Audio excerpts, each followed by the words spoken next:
Dans son manoir blanc niché dans un quartier chic de Palo Alto, en Californie, Victoria Mason se tient dans la cuisine, occupée à préparer le dîner. Elle reçoit presque quotidiennement la visite de sa mère et de sa jeune sœur. 5 ans après le début de son mariage, cette scène n'a pas changé. Victoria, pourrais-je avoir un autre verre d'eau, demande sa mère Hélène depuis la table à manger, sur le ton d'un client d'un restaurant haut de gamme. Sa mère n'offrait jamais son aide lorsqu'elle se trouvait chez sa fille. À côté d'elle, sa sœur Christina était assise, adossée à sa chaise avec le physique tonique d'une professeure de yoga, en train de regarder son smartphone. Bien sûr, maman. Victoria prend de l'eau glacée dans le réfrigérateur et la verse dans le verre de sa mère. Bien qu'elle travaille elle-même à temps partiel comme pharmacienne à l'hôpital local, devant sa mère et sa sœur. Elle a toujours été traitée comme une femme au foyer. Tu as de la chance d'avoir épousé quelqu'un comme Richard, dit sa mère avec satisfaction en sirotant son eau. Je n'aurais jamais pensé que nous aurions un jour un lien avec quelqu'un comme lui. Son mari Richard était en effet un homme d'affaires prospère. Et la société qu'il avait créée était devenue une entreprise de premier plan dans la Silicon Valley. Cependant, Victoria ne l'avait pas épousé pour sa richesse. Elle avait été attirée par sa sincérité et sa gentillesse. Vous n'avez rien à faire, la vie doit être facile pour vous, dit Christina en levant les yeux de son smartphone. Je suis débordée tous les jours pour enseigner à mes élèves. Je travaille aussi, répond Victoria à voix basse. En tant que pharmacienne. Mais ce n'est qu'un temps partiel, n'est-ce pas, interrompt sa mère. En plus, avec les revenus de Richard? Tu n'as pas besoin de travailler du tout. Victoria ne dit rien. Même si les revenus de son mari étaient suffisants, elle voulait utiliser ses compétences professionnelles. Ses interactions avec les patients étaient pour elle une source vitale d'épanouissement. Cependant, sa famille n'a pas cherché à comprendre cela. Richard est rentré à la maison alors que les préparatifs du dîner étaient presque terminés. Malgré son air fatigué, il salue poliment sa belle-mère et sa belle-sœur. Merci pour ton travail aujourd'hui, Richard, dit sa mère en changeant soudain de ton. Vous avez dû être très occupé. Oui, avec un nouveau projet, dit Richard en souriant gentiment. Victoria, je peux t'aider? C'est bon, assieds-toi, dit Victoria, qui se sentait sauvée par la gentillesse de son mari. Pendant le dîner, la conversation est dominée par le travail de Richard. Mère et Christina s'empressent de poser des questions sur les performances de son entreprise et ses perspectives d'avenir. Personne n'a pris la peine de poser des questions sur le travail de Victoria. Ce week-end, un vieil ami à moi vient nous rendre visite, annonce sa mère. Victoria, pourrais-tu cuisiner à nouveau? Encore? Votre cuisine est délicieuse et je veux lui offrir un repas dans cette belle maison. Victoria est perplexe. Le mois dernier, elle avait passé une journée entière à cuisiner pour les amis de sa mère. Elle avait prévu une garde supplémentaire à l'hôpital pour le week-end, mais sa mère ne semblait pas s'en préoccuper. Je peux aussi amener des amis? Christina renchérit. Tout le monde veut voir cette maison. Mais j'ai du travail. Ce n'est qu'un travail à temps partiel, n'est-ce pas? Sa mère lui coupe la parole. Tu pourrais parfois donner la priorité à ta famille. Richard pose sa main sur l'épaule de Victoria. Si tu es occupé, il pourrait manger à l'extérieur. Mais nous avons une si belle maison, dit sa mère en fronçant les sourcils. Manger au restaurant coûte cher. Victoria soupire profondément. Pendant 5 ans, elle a constamment essayé de répondre aux attentes de sa famille. Cependant, tout ce qu'il voulait, c'était qu'elle prépare les repas, qu'elle s'occupe de la maison et qu'elle partage le succès de son mari. Ses propres opinions et sentiments ont toujours été mis de côté. Après le dîner, sa mère et Christina se détendent dans le salon tandis que Victoria fait le ménage seule. Richard poursuit son travail dans le bureau. Tout en faisant la vaisselle, elle contemple le magnifique jardin.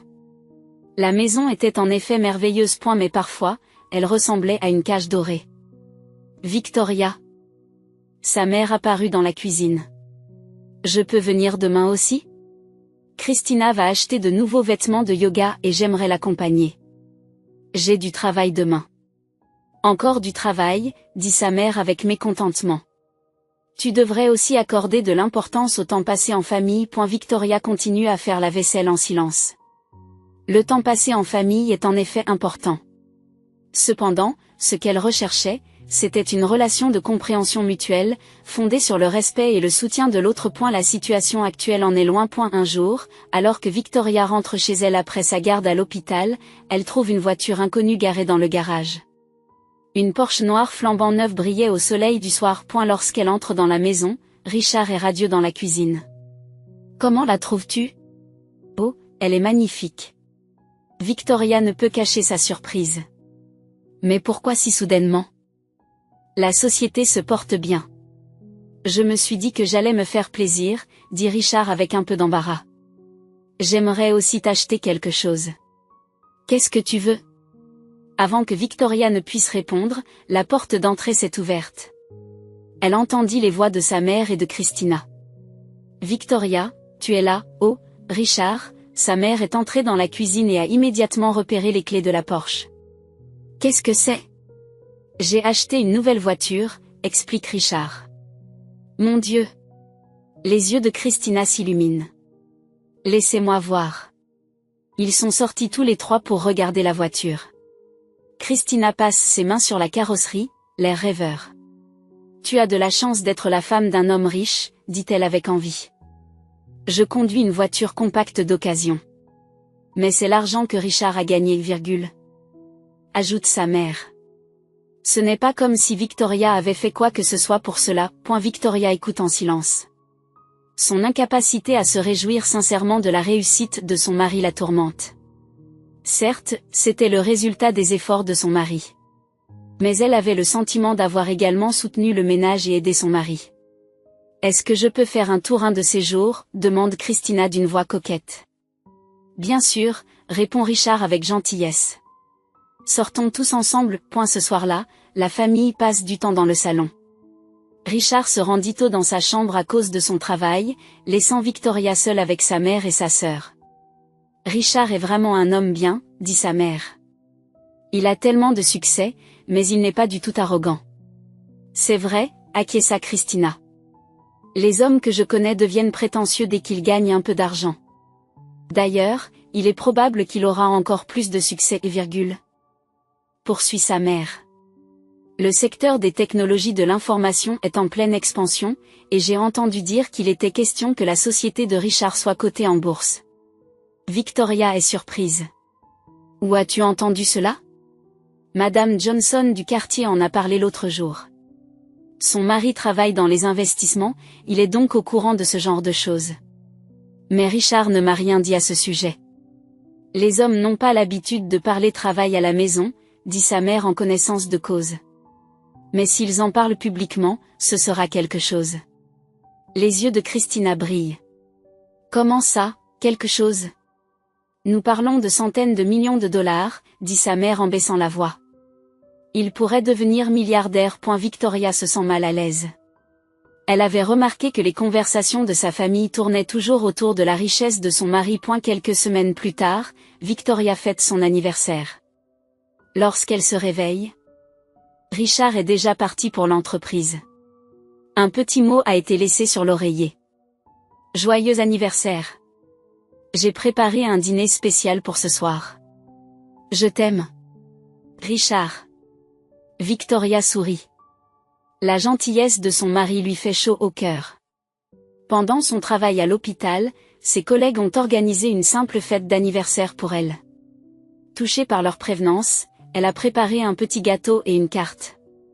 Un collègue lui a demandé si sa famille faisait quelque chose pour eux. Je suis sûre qu'ils ont pensé à quelque chose, a répondu Victoria, bien qu'elle n'ait pas eu de nouvelles de sa mère ou de sa sœur. Lorsqu'elle est rentrée chez elle, Richard était en train de cuisiner. Et la table était décorée de fleurs et de bougies, créant une atmosphère romantique. Bienvenue à la maison, fille d'anniversaire, dit Richard en souriant. J'ai préparé tes lasagnes préférées. Merci, dit Victoria en serrant son mari dans ses bras. C'est délicieux. Pendant le dîner, Richard a sorti une petite boîte. À l'intérieur se trouvait un magnifique collier de diamants. Il est magnifique, s'exclame Victoria. Mais quelque chose de si cher. Le prix n'a pas d'importance pour toi, dit Richard en attachant le collier autour du cou de Victoria. Tu es mon trésor. À ce moment-là, le téléphone sonne. C'était sa mère. Oh, Victoria, dit la voix de sa mère. Comment vas-tu? Bien, maman. Aujourd'hui, c'est mon anniversaire, tu te souviens? On entendit sa mère paniquer à l'autre bout du fil. Oh, c'est vrai. J'ai complètement oublié. Je suis désolée. Ce n'est pas grave, dit Victoria en essayant de cacher sa déception. Je me rattraperai demain. En fait, je voulais parler de l'anniversaire de Christina. Victoria est surprise. L'anniversaire de sa sœur était le mois prochain. Alors qu'elle avait oublié l'anniversaire de sa propre fille, elle préparait déjà celui de son autre fille. Quel genre de discussion? Je veux lui organiser une fête. Chez vous. Pourrais-tu t'occuper de la cuisine comme d'habitude? Victoria reste sans voix. Je vais y réfléchir, finit-elle par répondre point après avoir raccroché. Richard la regarde avec inquiétude. Tu vas bien? Oui, je vais bien, tante Victoria en souriant. C'est juste une question de famille. Le mois suivant, Christina fête son anniversaire. Sa mère a apporté un gros bouquet et Victoria a passé toute la journée à la cuisine. De nombreux amis ont été invités et la maison s'est remplie de rires joyeux. Christina est célibataire et pitoyable, explique sa mère à Victoria. Je veux lui offrir une fête spéciale. Victoria ne dit rien. Cela signifiait-il que, puisqu'elle était mariée, elle n'avait pas besoin de célébration spéciale? Pendant la fête, le travail de Richard est redevenu un sujet de conversation. Richard, comment se passe la discussion sur l'hypo? Demande directement sa mère. Richard a eu l'air légèrement perplexe. C'est encore au stade de la réflexion. Mais si ça marche, ce sera quelque chose, dit Christina avec intérêt. Faites-nous savoir si nous pouvons vous aider en quoi que ce soit. Si quelque chose se présente, tu nous aideras aussi, Victoria, dit sa mère à sa fille. Nous sommes de la famille, après tout. Bien sûr, parce que nous sommes de la famille, répondit Victoria, mais elle sentit un malaise dans sa poitrine. C'était toujours eux qui demandaient de l'aide. Lorsque Victoria avait des problèmes, ils ne l'avaient jamais aidée. Pourtant, ils étaient très désireux de profiter de la réussite de son mari. Ce soir-là, après avoir terminé le nettoyage et s'être mis au lit, Richard lui parle. Ta famille parle toujours de mon travail et de mes revenus. Oui, reconnaît Victoria. Mais je ne pense pas qu'ils me veuillent du mal. Je t'ai épousée parce que je t'aime, dit Richard d'un air sérieux. L'argent n'a rien à voir là-dedans. Je pense la même chose, dit Victoria en prenant la main de son mari. Mais ma famille pourrait ne pas le comprendre.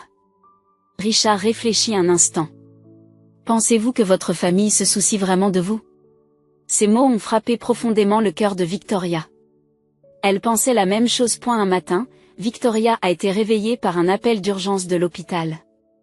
Richard avait été transporté aux urgences pour une crise cardiaque. Elle se précipite à l'hôpital, mais il est déjà trop tard. Son mari est décédé subitement. Les mots du médecin semblaient venir de très loin. Victoria a tenu la main froide de son mari et a pleuré. Elle n'arrivait pas à accepter la réalité, celui qui parlait normalement la veille au soir n'était plus là. Les préparatifs des funérailles se sont déroulés à la hâte. Les collègues de Richard l'aident activement. Mais Victoria perd son jugement à cause du chagrin et de l'épuisement. Sa mère et Christina ont également proposé leur aide, mais en réalité, elles n'ont fait que donner des instructions et n'ont pas fait grand-chose. Victoria, qu'en est-il des arrangements floraux, demande sa mère.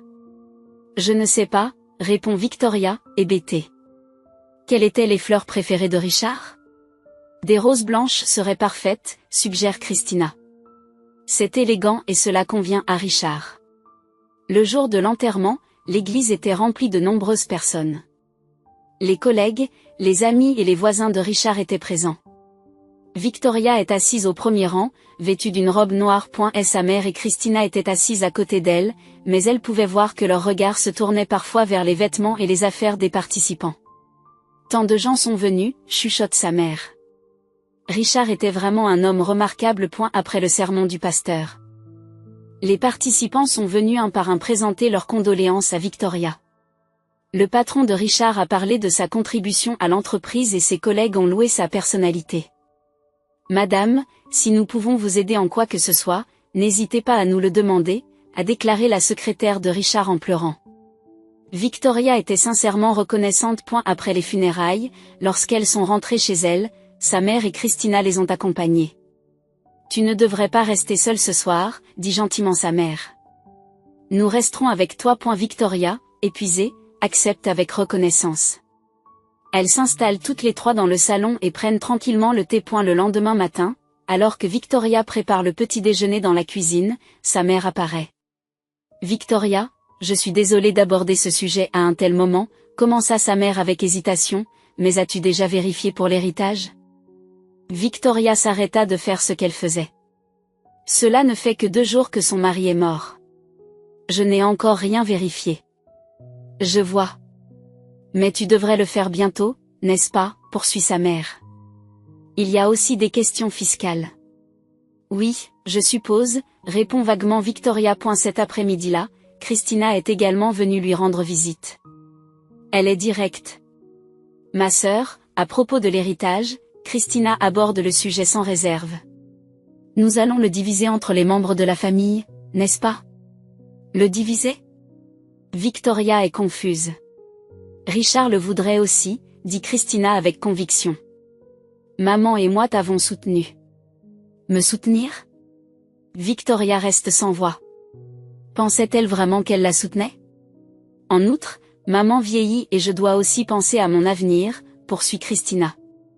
Les revenus des cours de yoga ne suffisent pas, je m'inquiète pour ma retraite. Je ne peux répondre à rien, dit finalement Victoria. Je ne sais encore rien.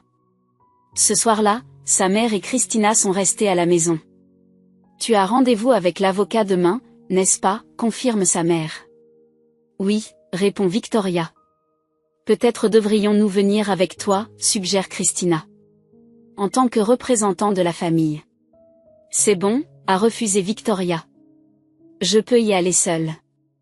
Le lendemain matin, après le départ de Victoria pour le bureau de l'avocat, sa mère et Christina sont restées à la maison. Je vais t'aider, avait dit sa mère à Victoria. Je m'occuperai aussi du 2e étage. Je vais aussi jeter un coup d'œil, avait ajouté Christina. Il y a peut-être des objets personnels de Richard qui pourraient être des souvenirs. Les 2 femmes commencèrent à ranger la maison, se répartissant le travail.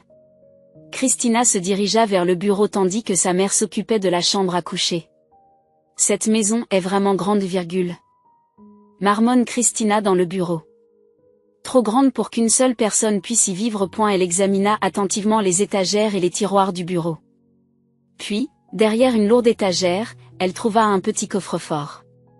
Maman, viens ici une minute, dit Christina à sa mère. Qu'est-ce qu'il y a, dit sa mère en entrant dans le bureau. Il y a un coffre-fort ici, s'exclama Christina. Je parie qu'il contient des documents importants ou de l'argent. Mais nous ne connaissons pas la combinaison, n'est-ce pas? Ce n'est pas grave, dit Christina avec fierté. Richard m'a donné un double des clés pour les cas d'urgence.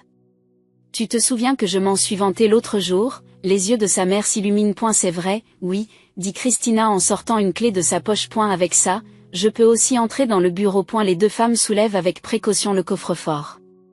Il était plus lourd que prévu, ce qui les obligea à le porter toutes les 2. Maintenant.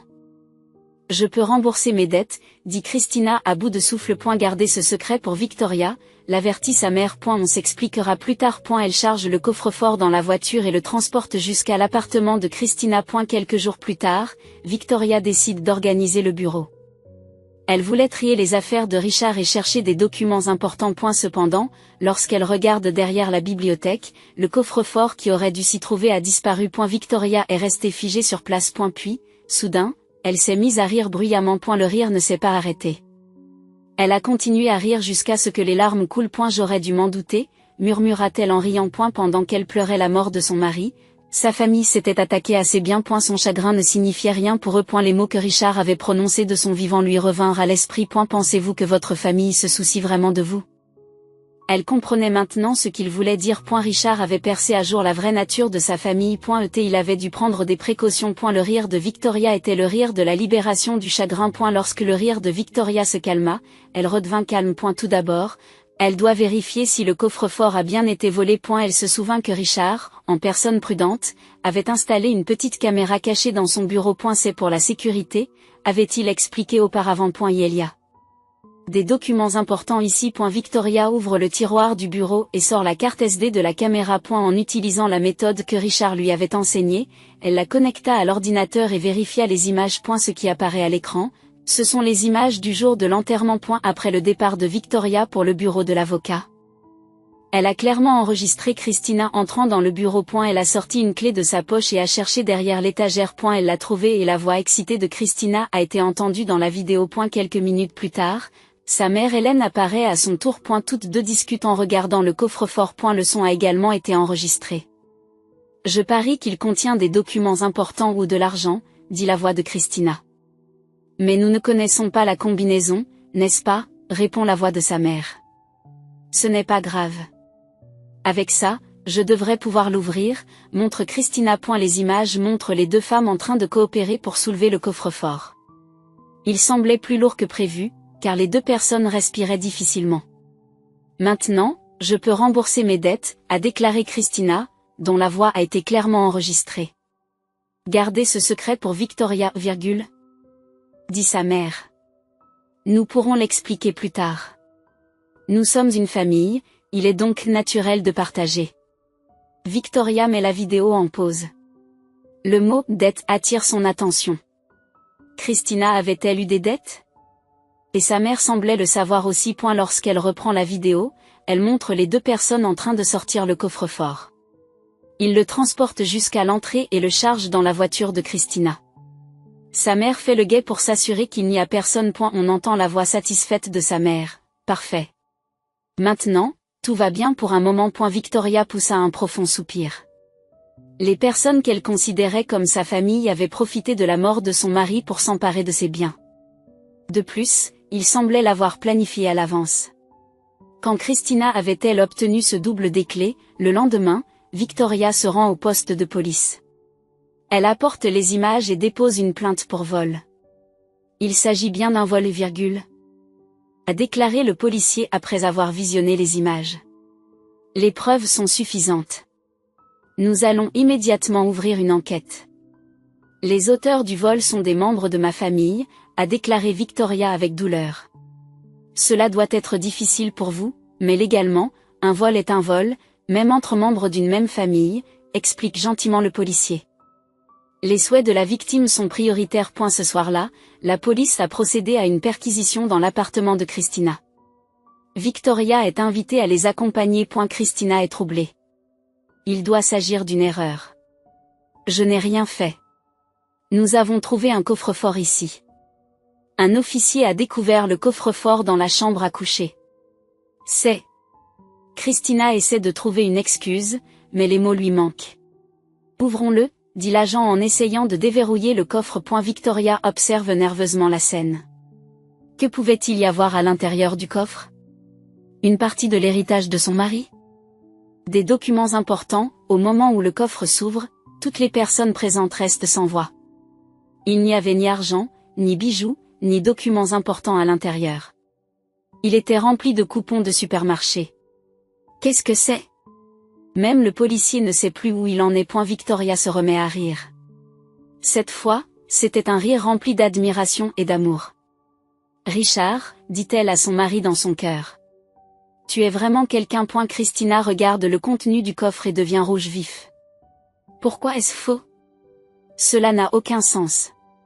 Faux, demande le policier.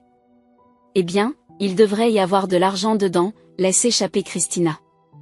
À ce moment-là, elle réalise qu'elle a avoué le motif du vol. Vous l'avez donc volé pour l'argent, confirme l'agent. Christina baisse les épaules, dépitée. Ma sœur a beaucoup d'argent. Comme nous sommes de la même famille, elle pourrait en partager un peu avec nous. Ce n'est pas une raison pour voler, dit calmement le policier. Sa mère Hélène est également appelée en tant que complice. Elle a d'abord prétendu l'ignorer, mais s'est rendue à l'évidence lorsqu'on lui a montré la vidéo. Nous sommes une famille, a plaidé sa mère en larmes. J'aime Victoria. Nous avions juste des problèmes financiers. Alors vous auriez dû consulter honnêtement, a déclaré le policier. Le vol est un crime. L'enquête qui a suivi a révélé les détails des dettes de Christina. Elle avait emprunté des sommes importantes à des sociétés de crédit à la consommation pour financer l'ouverture d'un studio de yoga. Cependant, l'entreprise ne fonctionnait pas comme prévu et elle avait des difficultés à rembourser. Sa mère le savait et comptait sur les biens du mari de Victoria depuis leur mariage. C'était un mensonge de dire que Richard avait donné le double des clés, demande Victoria. Christina secoue la tête. C'était vrai. Mais pas pour les urgences, poursuit-elle honteusement. Quand je l'ai consulté à propos de mes problèmes d'argent, il m'a dit que je pouvais utiliser le bureau à tout moment. Mais je ne savais pas qu'il y avait un coffre-fort. Victoria se souvient de la gentillesse de son mari. Richard était au courant de la situation difficile de Christina et avait essayé de l'aider. Mais elle avait abusé de sa bonne volonté. Mais pourquoi créer un faux coffre-fort, demande Christina. Victoria sourit. Probablement pour tester votre vraie nature. En fait, Richard avait nourri des doutes sur la famille de Victoria de son vivant. Il voulait savoir s'ils aimaient Victoria ou s'ils en avaient après ses biens. Il avait donc délibérément préparé un coffre-fort factice comme preuve d'une telle situation. Où sont les vrais biens, demande sa mère. Ce ne sont pas vos affaires, répond Victoria calmement. En réalité, le véritable héritage de Richard se trouvait dans un coffre de banque. Ayant découvert la vraie nature de la famille, il avait mis les biens importants en lieu sûr. Le testament a également été confié à un avocat fiable. Christina a été arrêtée pour vol et sa mère a également été déférée au procureur en tant que complice. Toutes deux auraient un casier judiciaire. Nous sommes une famille, ne comprend toujours pas sa mère. Comment en est-on arrivé là? Victoria était remplie de tristesse. Mais en même temps, elle était reconnaissante de la vérité importante que son mari lui avait apprise à la fin. 6 mois se sont écoulés. Christina a été reconnue coupable de vol et a été condamnée à une peine avec sursis. Sa mère Hélène a également été condamnée à une amende pour complicité.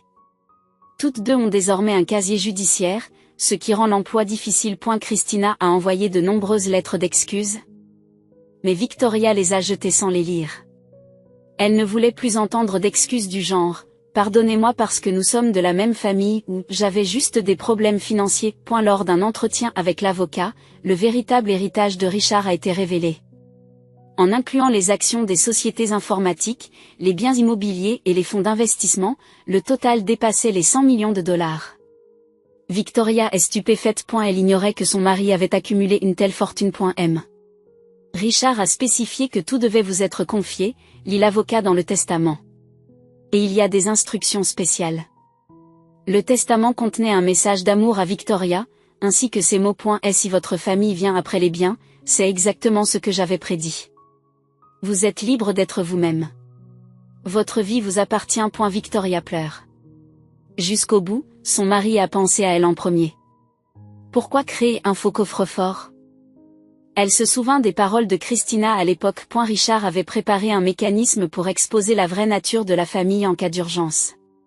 Il avait dû voir Victoria souffrir à cause de sa famille de son vivant. Victoria a pris une décision. Elle fera don de la moitié de l'héritage à des organisations caritatives médicales locales. Son expérience de pharmacienne lui a fait prendre conscience de l'importance des soins de santé. C'est une excellente décision, a déclaré le représentant de l'association caritative, reconnaissant. Cette donation permettra de sauver de nombreux patients. Avec les biens restants, Victoria a commencé une nouvelle vie. Elle a vendu la grande maison de Palo Alto et s'est installée dans une petite ville au bord de la mer. Elle y a ouvert une pharmacie communautaire. Et la pharmacie est appréciée par la population locale et Victoria y mène une vie épanouie. Les échanges chaleureux avec les patients étaient son plus grand trésor. Docteur, merci toujours, a dit une patiente âgée pendant qu'elle recevait ses médicaments. Votre présence nous aide vraiment. Merci à vous aussi, a dit Victoria en souriant sincèrement. Un jour, un nouveau livreur s'est présenté à la pharmacie. Il s'agissait d'un homme d'une trentaine d'années à l'allure honnête, nommé Michael. Vous venez d'ouvrir la pharmacie, n'est-ce pas, dit-il avec intérêt. Je pense que c'est une excellente décision. Merci, a répondu Victoria. C'est un travail gratifiant. Et la conversation avec Michael était naturelle et il comprenait sa passion pour le travail. Il ne s'intéresse ni à l'argent ni au statut, mais seulement à Victoria elle-même. Pendant ce temps, Christina et Hélène luttent pour leur réinsertion sociale en raison de leur casier judiciaire. Le studio de yoga de Christina a fermé et sa mère n'a pas trouvé de nouvel emploi. Si seulement nous avions consulté honnêtement à l'époque, regrette Christina. Mais il était trop tard. Un jour de printemps, Victoria s'est rendue sur la tombe de Richard. Tout en offrant des roses blanches, elle rend compte à son mari. Tu avais raison, lui dit-elle doucement. La vraie famille est liée par un amour immuable, dans la richesse comme dans la pauvreté. Le vent lui caresse la joue, comme si Richard lui répondait. Je suis heureuse maintenant, poursuit Victoria. Je vis entourée de personnes liées par le cœur, pas par l'argent. Sa nouvelle vie à la pharmacie, la rencontre avec Michael, les liens avec les membres de la communauté, tout cela constituait une véritable richesse que l'argent ne pouvait pas acheter. À eu coucher du soleil, alors qu'elle s'apprête à fermer la pharmacie, Michael vient lui rendre visite. Tu veux qu'on aille voir l'océan ensemble ce week-end, demanda-t-il un peu nerveusement.